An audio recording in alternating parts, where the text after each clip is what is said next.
Assalamualaikum warahmatullahi wabarakatuh. Mendidik, menginspirasi. Binbas TV, mendidik, menginspirasi.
إن الحمد لله نحمده ونستعينه ونستغفره ونعوذ بالله من شرور أنفسنا ومن سيئات أعمالنا من يهد الله فلا مضل له ومن يضلل فلا هادي له أشهد أن لا إله إلا الله وحده لا شريك له وأشهد أن محمدا عبده ورسوله وصفيه من خلقه وخليله بلغ الرسالة وأدى الأمانة ونصح الأمة وكشف الله به الأمة صلاة الله وسلامه عليه وعلى آله وصحبه أجمعين يا أيها الذين آمنوا اتقوا الله حق تقاته ولا تموتن إلا وأنتم مسلمون يا أيها الناس اتقوا ربكم الذي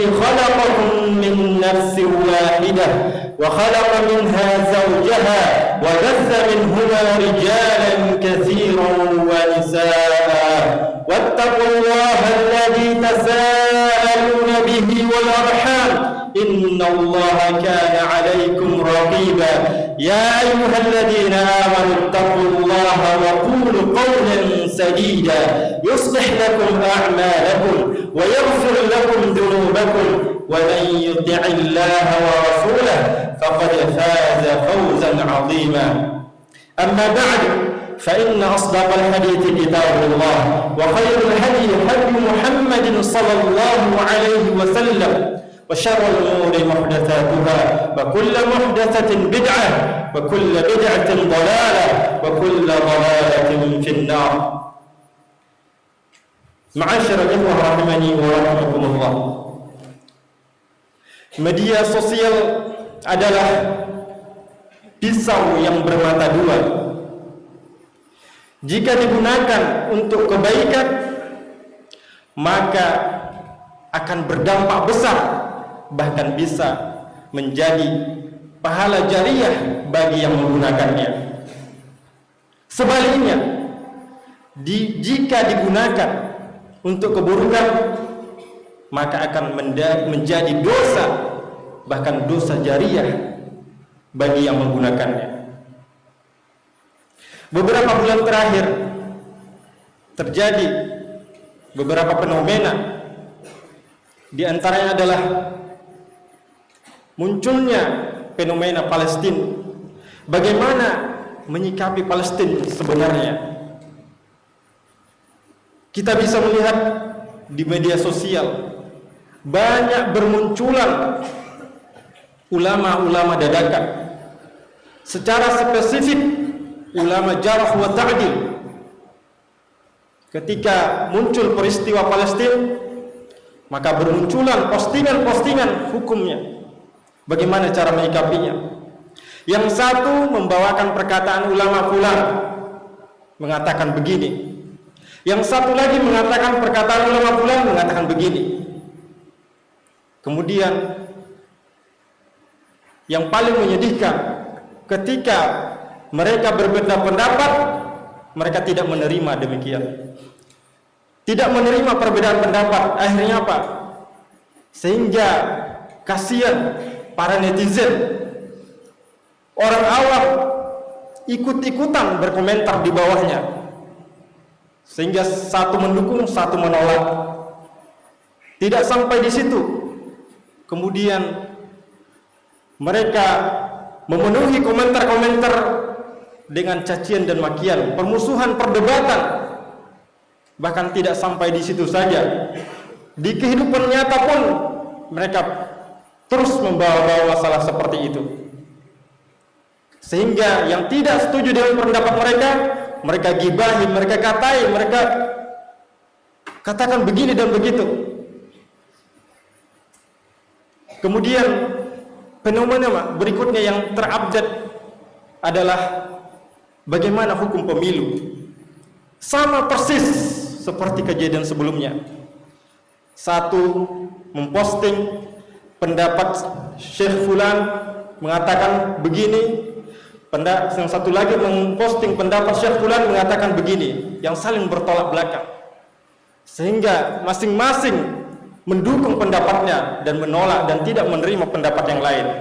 Demikian juga seterusnya, dan ini tidak sampai di situ, mereka bawa ke kehidupan nyata, sehingga akhirnya terjadi perselisihan, perbedaan pendapat, kemudian terjadi dendam.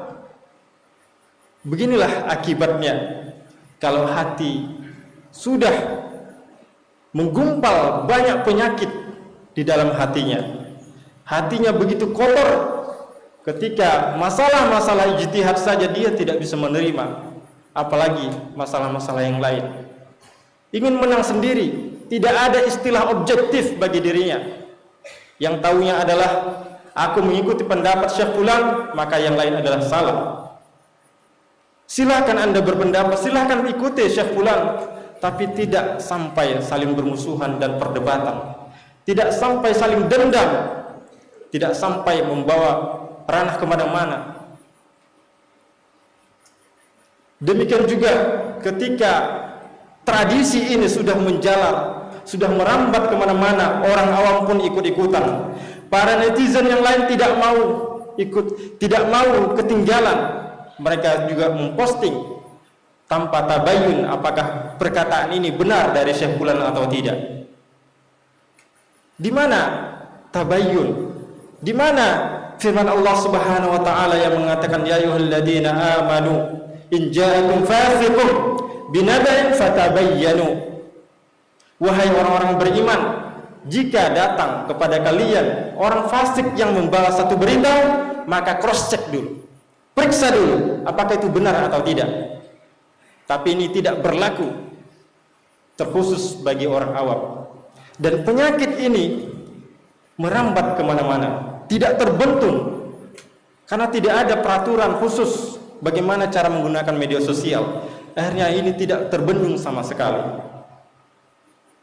Ketika penyakit ini berbantah-bantahan, saling menolak pendapat, saling bermusuhan, saling berdebat, tidak ada lagi rasa takut dari firman Allah Subhanahu wa taala, wala taqfu ma laysa laka bihi ilm inna as-sam'a wal basara wal fuada kullu ulaika kana anhu mas'ulan. Tidak ada yang takut. Firman Allah yang mengatakan, janganlah engkau mengikuti apa yang kamu tidak ketahui. Sesungguhnya pendengaran, penglihatan dan hati semuanya diminta pertanggungjawaban. Tidak ada yang lagi yang merasa takut dengan firman ini. Allah juga mengatakan ma yalfidu min qawlin illa ladaihi raqibun atid. Semua perkataan yang terlontar dari lisan kita akan dicatat oleh malaikat raqib dan atid. Tidak ada yang menghiraukan ayat-ayat yang seperti ini. Kemudian Rasulullah juga mengatakan ketika ditanya oleh Mu'adz radhiyallahu anhu, wa inna lama'akhuduna bima natakallamu bih. Ya Rasulullah, apakah kita akan diminta pertanggungjawaban atas apa yang kita ucapkan? Kemudian Rasulullah menjawab, thaqilatka ummuka ya Mu'adz. Celakalah kamu wahai Mu'adz.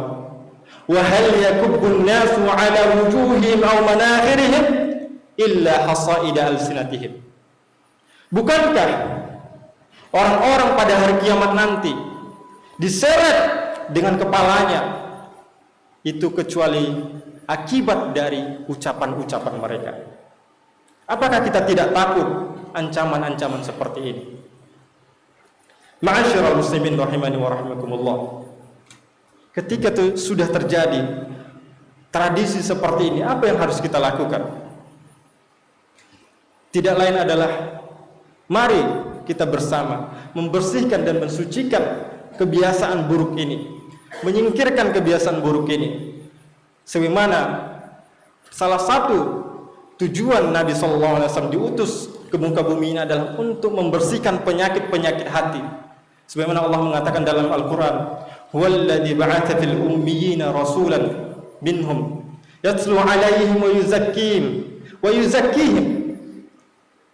Allah lah yang mengutus seseorang di antara kalian, di antara mereka sebagai rasul. Tujuannya apa? Untuk mengajarkan Al-Quran, kemudian mentazkiyah, kemudian membersihkan penyakit-penyakit hati. Kalau di zaman Nabi SAW penyakit kesyirikan, dan sekarang penyakit media sosial. Dan ini tidak kalah pentingnya.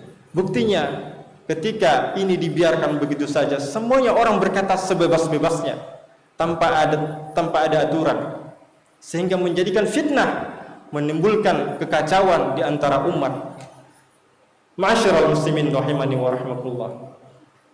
ketika hati kita sudah dibersihkan, sudah disucikan, sudah disingkirkan segala penyakit-penyakit yang ada dalam hati kita, maka kita akan sibuk beribadah kepada Allah Subhanahu wa taala. Lihatlah Abu Bakar radhiyallahu anhu. Ketika Rasulullah SAW berkumpul dengan para sahabatnya, beliau bertanya, Man minkumul yawma sha'iman? Qala Abu Bakar, ana ya Rasulullah.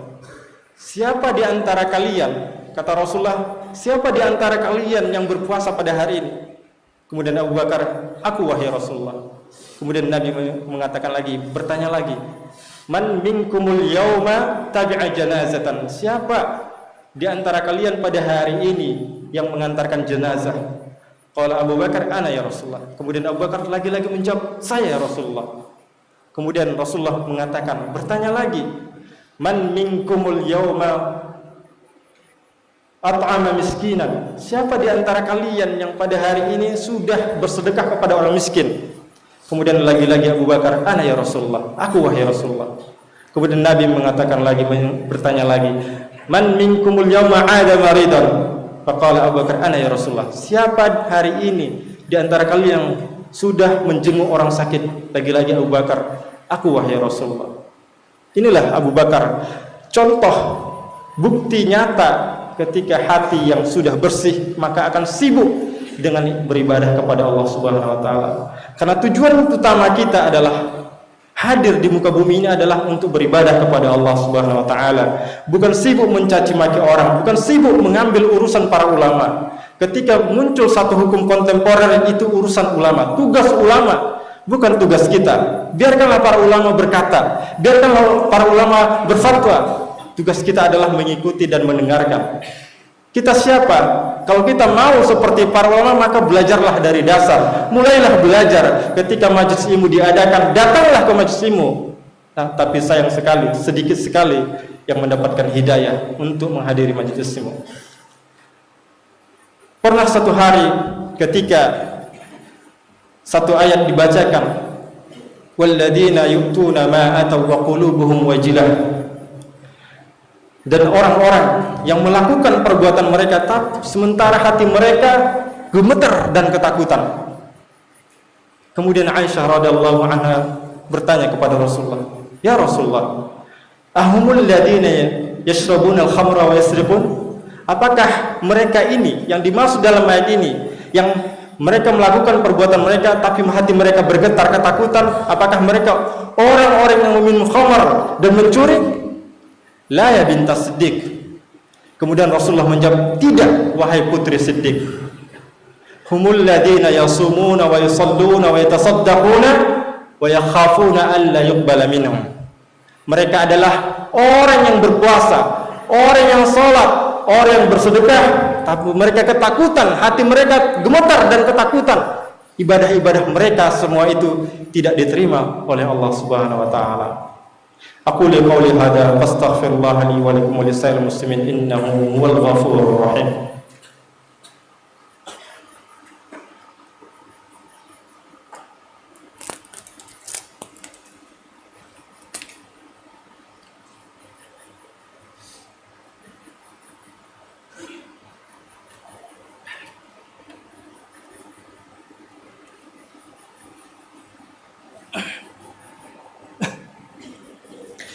حمدا كثيرا طيبا مباركا فيه كما يحب ربنا ويرضى. أشهد أن لا إله إلا الله وحده لا شريك له وأشهد أن محمدا عبده ورسوله صلاة الله وسلامه عليه وعلى آله وصحبه أجمعين. يا أيها الذين آمنوا اتقوا الله وكونوا مع الصادقين. Saudaraku yang dirahmati Allah Subhanahu wa taala, pada khutbah yang pertama kita sudah menyinggung bagaimana kisah Abu Bakar radhiyallahu anhu, dan dia adalah sebagai sosok yang dimana hatinya bersih dari segala penyakit hati, sehingga dia bisa fokus memperbanyak ibadah dalam satu hari. Tapi Abu Bakar tetaplah Abu Bakar. Kita tidak akan pernah mampu menandingi seorang Abu Bakar. Harus kita akui, harus kita introspeksi diri. Memang kita tidak akan pernah mampu untuk itu, untuk menandingi Abu Bakar radhiyallahu anhu. Tapi kita punya potensi untuk fokus dengan kemampuan dan kelebihan kita. Sebagaimana Imam Malik rahimahullah taala mengatakan, "Innallaha qassama al-a'mala kama qassama al-arzaq." Sesungguhnya Allah Subhanahu wa taala membagikan porsi-porsi ibadah itu sebagaimana Allah membagi-bagi porsi-porsi rezeki. Artinya apa? Di antara kita ada yang, kalau misalnya dalam hal rezeki, ada yang kaya, ada yang sedang, ada yang miskin. Allah dengan maha adilnya memberikan demikian. Demikian juga kita. Allah memberikan porsi ibadah kita, rezeki ibadah kita. Misalnya ada satu orang, dia kuat untuk berpuasa, puasa sunnah, jangankan puasa wajib, puasa sunnah dia lakukan, bahkan puasa Daud, tapi dia tidak kuat untuk sholat malam. Ini adalah kelebihannya. Maka kita anjurkan untuk fokus di puasa saja. Ada orang dia kuat sholat malam semalam suntuk, tapi dia tidak kuat untuk berpuasa, apalagi puasa sunnah. Ada orang dia kuat untuk belajar dan mengajar, tapi dia tidak punya uang untuk. Tapi sebaliknya ada orang hebat berbisnis, berdagang, punya harta banyak, dan dia mampu untuk bersedekah yang banyak, tapi dia tidak kuat untuk belajar dan mengajar. Ini adalah potensi-potensi yang masing-masing kita miliki. Kalau kita periksa, maka kita akan mendapati diri kita seperti demikian, tidak akan mampu menandingi Abu Bakar radhiyallahu anhu. Jadi mari kita periksa diri kita koreksi diri kita. Apakah kelebihan kita dalam puasa? Apakah kelebihan kita dalam sholat? Apakah kelebihan kita dalam belajar? Apakah kelebihan kita dalam berdagang? Maka perbanyaklah dalam ibadah masing-masing. Artinya tentunya setelah melakukan kewajiban kita sebagai seorang mukmin. Ketika kita sudah melaksanakan kewajiban sholat kita, sudah melaksanakan puasa Ramadan kita, maka perbanyak ibadah-ibadah yang di situ kita kuat untuk melakukannya. Semoga khutbah yang singkat ini bermanfaat bagi kita semua, dan semoga Allah Subhanahu wa taala membersihkan hati-hati kita, mensucikan hati-hati kita dari segala penyakit-penyakit yang merasuki setiap hati. Innallaha wa malaikatahu yusholluna 'alan nabi ya ayyuhalladzina amanu shallu 'alaihi wa sallimu taslima. Allahumma shalli 'ala Muhammad wa 'ala ali Muhammad kama shallaita 'ala Ibrahim wa 'ala ali Ibrahim innaka Hamidum Majid, wa barik 'ala Muhammad wa 'ala ali Muhammad kama barakta 'ala Ibrahim wa 'ala ali Ibrahim innaka Hamidum Majid. Allahumma ighfir lil muslimina wal muslimat wal mu'minina wal mu'minat al ahya'i minhum wal amwat innaka sami'un qaribun mujibud da'wat. اللهم اغفر لنا ولإخواننا الذين سبقونا بالإيمان ولا تجعل في قلوبنا غلا للذين آمنوا ربنا إنك رؤوف رحيم. اللهم يا مقلب القلوب ثبت قلوبنا على دينك ويا مصرف القلوب صرف قلوبنا إلى طاعتك. ربنا ظلمنا أنفسنا وإن لم تغفر لنا وترحمنا لنكونن من الخاسرين. اللهم أصلح ولاة أمورنا واهدهم لما تحب وترضى. اللهم أصلح ولاة أمورنا واهدهم لما تحب وترضى. اللهم أصلح ولاة أمورنا واهدهم لما تحب وترضى. اللهم انصر إخواننا المستضعفين في فلسطين وفي غزة وفي كل مكان. ربنا آتنا في الدنيا حسنة وفي الآخرة حسنة وقنا عذاب النار. سبحان ربك رب العزة عما يصفون وسلام على المرسلين والحمد لله رب العالمين. أقم الصلاة. Sahabat dakwah Binbas TV, Anda baru saja menyaksikan siaran dari channel pendidikan dan dakwah. Dipancar luaskan langsung dari Pondok Pesantren Islamic Center Binbas Pusat, Yogyakarta. Semoga bermanfaat.